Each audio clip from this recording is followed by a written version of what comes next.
And so I knew that he wasn't doing this because he needed the money. He was doing this because this is what he wanted to do before he retired.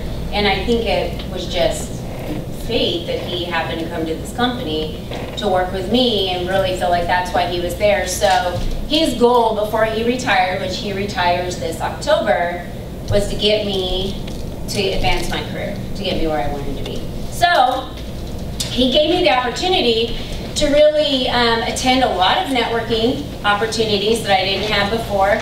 You know, he let me go out and go to David Carson summits and spend the money and put it in my budget to have a lot of career growth and personal growth. And every single time he was in the room, I knew he had my back. And I never worried about that. And that actually landed me like on, with David on the cover of their April magazine that they did. And so that was a huge thing for my company to be able to get into a magazine and for us to be able to launch ourselves forward. And it was also a huge step for me. And it wasn't that I got, you know, a promotion with that, but it was a win for me. It was building my personal brand, which we'll talk about a little bit later. So, like I said, your sponsors are really going to be the ones that choose you. So they recognize the value, they're going to recognize your talent, they're going to recognize all those things because they're working closely with you to get to know you that others won't. So they're really willing to put their reputation on the line too. You know, they really are. If it's someone that trusts you and they choose you and they want to be that person to work with you, you're going to know that you've got a close bond with this person. So remember to ask yourself, and maybe think about it now, who's in the room for you? Does anybody have anyone in the room for them? So when you're not in that room, who's fighting for you? Who's the one saying yes? But are you saying that that person chooses you? Yeah. They choose you. Yeah. So you need to be aware, right? You need to be constantly aware. Absolutely. Got it. Yep. Because, like I talked about in the very beginning, if you don't have the confidence and you're not starting to build your advisory table and you're not putting seats at that table and asking to get a mentor and start working with someone that can hold you accountable, that can say, hey, what is it that I can really do to grow? No, there's not going to be anyone that's going to notice you, but you can ask for a sponsor. You absolutely can. You can. And that person may be looking for you. I'm sponsoring someone at my company right now. Just as she just spoke about over lunch, this person is doing way more than they were originally when they came to the company. Their job description has changed, but no one's really gone back to change her job description or relook at what her responsibilities are. She's still considered an admin, yet she does sales tasks. She's the first line of anyone who calls a candidate back who wants to own the Little Gym. I'd say that's a pretty big responsibility because she's the one that is explaining what our company is. And so she has been working with me, and I kind of chose her, and now I want to be that person since I understand how powerful it can be to be that person to help navigate her and get her where she wants to be in the company. So I would say it's, you know, really no longer a nice to do thing anymore. I think having a coach and a mentor and a sponsor, and I'm going to show you some statistics. So there's, according to the report by HBR, they're saying that women are over-mentored and under-sponsored. In fact, women are 54% less likely than men to have a sponsor. These are some of these statistics I'll share in a minute. You'll understand why it is just super imperative for your career. So the ideas of mentors and sponsors have moved, particularly from the Fortune 500 companies to all industries, including ours. Now, Crew conducted this study. This was back in 2015. Now, I want you to note here, in 2015, the #1 reason that women said it was a barrier for their success was lack of company mentor or sponsor. Okay? So, in this study, though, it seems that men naturally find their sponsors, maybe through social connections, and they don't seem very worried they're more worried about their lack of undergraduate degree than they are company mentor and sponsor. So if we're going to make this bold statement in this survey that that's the #1 reason why we're not moving our careers forward, well then I think it's all of our responsibility, every single person in this room, to take a move to break down that barrier. So that's not our #1 reason. And likewise, men, just like Leo for me, they need to be more comfortable sponsoring women.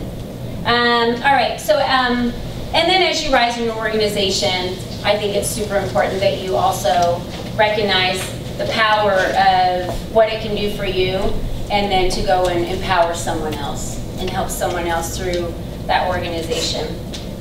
So let's look at this next chart here. I know it's a little crazy, but I'm going to break it down and walk you through it. So women are saying over here at the entry level that they're having less interactions with senior management over the course of as they grow in their positions. And they're reporting less interactions, and I don't know why that is. I don't know why at the entry level they're having more interactions, but then as they get up into senior management, they're having way less interactions. Now, the disparity may be caused by, if you look over here, there are females have mostly female networks, and then the males have mostly male networks. They're kind of equally split. But don't we have the choice of who is in our network? So we have the choice of who we decide to put in our network. And I understand that men collaborate with men often. You know, they might shoot the shit about golf or, you know, football. And, you know, I'm thinking of the men at my office. There's always golf clubs and, you know, golf balls, and they're talking to each other in the hallway. And I think women tend to navigate to each other as we talk about maybe our family life or our children. But we have the opportunity to be able to take our network and add men to our network. You know, when I designed our corporate office, when we relocated, I didn't put any doors on any of the offices on purpose. And it has completely changed our culture, because we have huddle rooms, so you can book out a huddle room if you would like to go into the huddle room to have a quiet conversation or a phone call or have a meeting with someone. And literally every office only has 2 seating options, and they're alternative seating options, so it's not like it's the most comfortable chair. So maybe it's a Zenergy ball, or it's like, I don't know if you guys know the company Pop-In, but we have like these little square boxes that are padded and they're comfortable to sit on, but you can put files and stuff in them. So we did that on purpose because that's, you know, your office is not where you're just going to be sitting and having someone come in and have this long conversation. We're encouraging everyone to get up and move out of their desks, move out of their offices and walk down and talk to someone and have a conversation. How many of you just sit in your office and send emails and that person's like 5 offices down? Why? I was the worst at that. I used to show up every day and shut my door. I'd be on the phone, I'd work all day, I'd open my door at the end of the day and then leave. No wonder why people said I was unapproachable. I mean, I never came out. You know, we designed a big area for all of us to have conversations and to sit and hang out and eat lunches, and now that area is crowded. People are actually taking their lunch and sitting down and having conversations. And when we have candidates come in and individuals that are looking to buy a Little Gym, because we don't have any company-owned stores, we're 100% franchisee. So when someone comes in and they're looking to purchase a Little Gym, we bring their lunch in and they sit and have lunch with everybody else. CEOs sitting with the CFOs, sitting with the executive administrators that are sitting with the director of marketing and sitting with our trainers. So everyone's just talking amongst themselves and having conversations. So I think that also kind of evens the playing field a little bit as well. So this next one right here I wanted to talk about. Does anyone know who this is? Becky Hammond, there you go. First woman to interview for an NBA head coach job proves the value of a great career. Sponsor, I think Peggy sent me this. Yeah, and I love this because does anyone know who's fighting for her? Greg. Yeah, that's exactly who it is. So this is a classic example of women breaking those glass ceilings, isn't it?